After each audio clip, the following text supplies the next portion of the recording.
Adapting to new threats. The challenges of modern warfare. Warfare in the 21st century is no longer shaped solely by tanks, aircraft, or traditional armies. Today's threats are far more complex, diffuse, and unpredictable. Modern militaries are facing a rapidly shifting landscape in which conventional strategies no longer guarantee success. From asymmetric conflicts to hybrid tactics, and with all our technological advancements, the human dimension of warfare remains as vital as ever. A major challenge in today's conflicts is the growing role of asymmetric warfare. In this type of conflict, one side is often a conventional state military, while the other is made up of non-state actors, insurgent groups, terrorist networks, or loosely connected cells. These groups, though outmatched in firepower, rely on unconventional methods, ambushes, guerrilla attacks, suicide bombings, and improvised explosive devices. The war in Afghanistan illustrates this vividly. Despite having the world's most advanced military capabilities, NATO forces struggled to gain lasting control over an enemy that knew the terrain, operated in small units, and moved fluidly within civilian populations.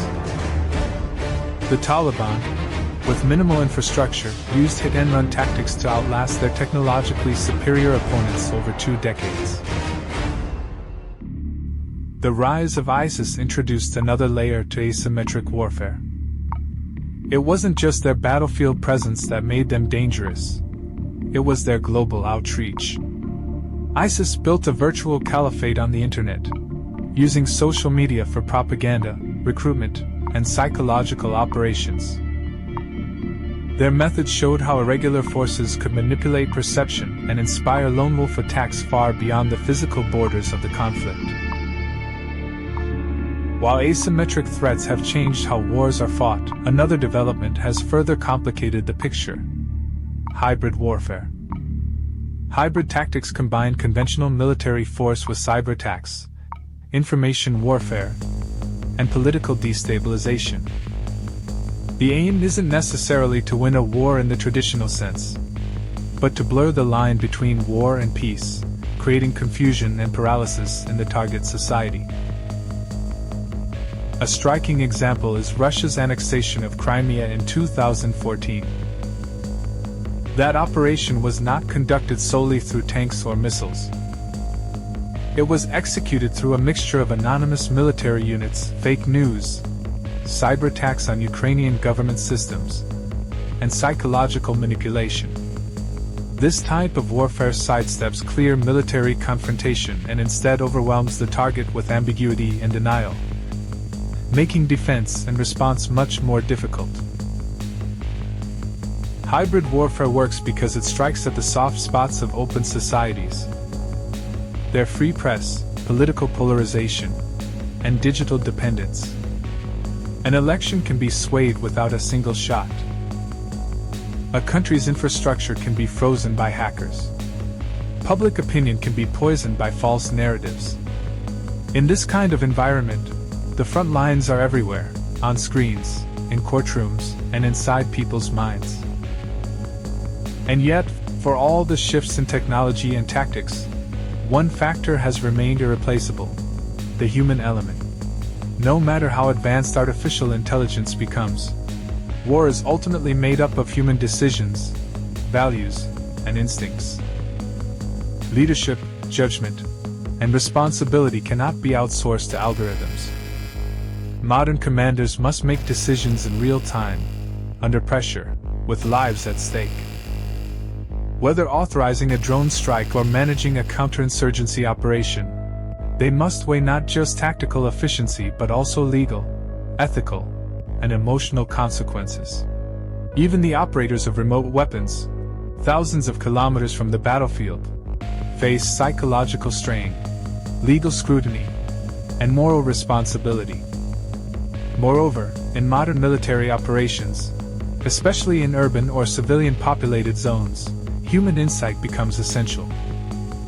Soldiers often serve not just as fighters, but as peacekeepers, mediators, and diplomats. In Iraq, missions often depended on building local trust, understanding tribal structures, and navigating cultural dynamics. Tasks no AI system could yet perform with the same nuance. In modern warfare, human awareness, empathy, and ethical clarity have become just as operationally important as firepower or logistics. The future battlefield may be shaped by data and machines, but it will always be defined by the choices of people. A global perspective, international cooperation and conflict. In the 21st century, the global security landscape is undergoing a profound transformation. As military, economic, and technological power shifts across the world, international cooperation and competition are becoming increasingly intertwined. While some nations forge new partnerships to address shared challenges, others prepare for confrontation, redefining the rules of engagement on a global scale. A key element of this shift is the rise of new military powers, most notably China and India. Both nations have invested heavily in defense modernization, expanding their capabilities across land, sea, air, cyber, and space. China, in particular, has emerged as a global military force, doubling its defense spending over the past decade to become the second-largest military spender in the world, after the United States. With a focus on naval expansion, cyber warfare, and missile systems, China aims to assert regional dominance, especially in the South China Sea, where it has built artificial islands and militarized disputed territories. India, while following a different path, is also transforming its defense posture. With ongoing border tensions with China and a long-standing rivalry with Pakistan, India has become the third-largest military spender globally. It is developing its nuclear triad, expanding its indigenous arms industry, and strengthening defense ties with other democracies such as the United States, Japan, and Australia, particularly through the Quad Alliance, which seeks to ensure a free and open Indo-Pacific. As these powers rise, the world is also witnessing the return of familiar geopolitical rivalries. The relationship between the West and Russia has entered a new phase of confrontation, often referred to as a new Cold War. Since the annexation of Crimea in 2014 and the full-scale invasion of Ukraine in 2022, tensions have escalated dramatically. NATO, once considered by some to be in strategic decline, has regained urgency and cohesion. Sweden and Finland applied for NATO membership, breaking decades of neutrality, while Eastern European members such as Poland and the Baltic states have significantly increased defense spending and troop readiness. Meanwhile, the rivalry between the United States and China continues to intensify. Beyond military buildup, it now includes economic decoupling, technological competition, and conflicting visions for global governance. Washington's growing cooperation with Asian allies is mirrored by Beijing's increasing engagement with states through initiatives like the Belt and Road and new security pacts. Flashpoints like Taiwan, the South China Sea, and cyber espionage are fueling this rivalry, with many analysts warning of a potential military confrontation if diplomatic mechanisms fail. Yet amid these divides, international cooperation remains a vital component of global security. Even in a fragmented world, many nations recognize that some threats cannot be faced alone. Terrorism, for instance, remains a persistent challenge that transcends borders, ideologies, and military alliances. International efforts such as the Global Coalition to Defeat ISIS, which includes over 80 countries, have been instrumental in dismantling terrorist networks and coordinating intelligence sharing, airstrikes, and humanitarian aid. Similarly, peacekeeping operations under the United Nations continue to play a crucial role in stabilizing conflict zones. From Mali to Lebanon, over 70,000 peacekeepers are currently deployed, tasked not only with maintaining ceasefires but also with protecting civilians, supporting elections, and rebuilding institutions. While peacekeeping missions face criticism over resources, efficiency, and risks, they remain one of the few tools through which the global community can respond collectively to instability. Another powerful example of cooperation lies in disaster relief and humanitarian response, where military assets are increasingly used for non-combat operations.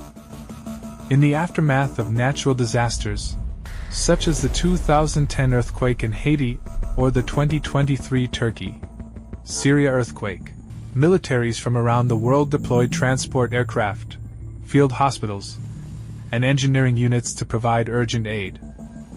These efforts not only save lives but also build trust and show how defense infrastructure can be used to serve humanity in times of crisis.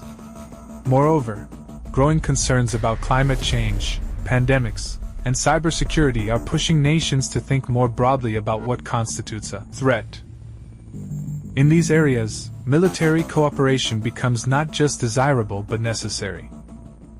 The sharing of satellite data to monitor environmental threats, joint cyber defense exercises, and coordinated vaccine logistics during the COVID-19 pandemic are all examples of security evolving beyond the battlefield.